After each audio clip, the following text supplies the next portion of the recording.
నమస్తే మిత్రులారా, నేను మీ శ్రీనివాస్ చౌహాన్ అడ్వకేట్. మిత్రులారా, ఎవరైనా అపార్ట్మెంట్ లో ఫ్లాట్ కొనుగోలు చేసినప్పుడు ఆ ఫ్లాట్ తో పాటు పార్కింగ్ స్థలాన్ని కూడా రిజిస్ట్రేషన్ చేసుకుంటారు. ఈ పార్కింగ్ స్థలాన్ని మనకు అవసరం లేకపోతే అమ్ముకునే వెసులుబాటు మనకు ఉంటుందా? సో మిత్రులారా, ఉమ్మడి ఆంధ్రప్రదేశ్ లో అపార్ట్మెంట్ యాక్ట్ 1987 అనే చట్టం మన రాష్ట్రాలలో ఏర్పాటు చేయబడ్డది.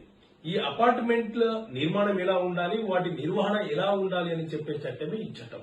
ఇందులో మొత్తం 35 సెక్షన్లు ఉంటే సెక్షన్ 24 ఏం చెప్తుంది అంటే, అపార్ట్మెంట్ లోని అందరూ వినియోగించుకోవడానికి కొంత కామన్ ఏరియా అనేది వదిలిస్తారు.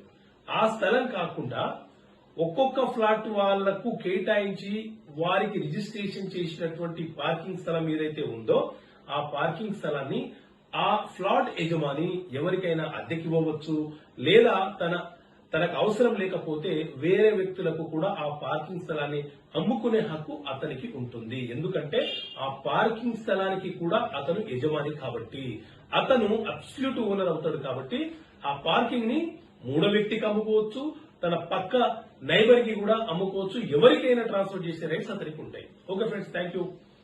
జై హింద్.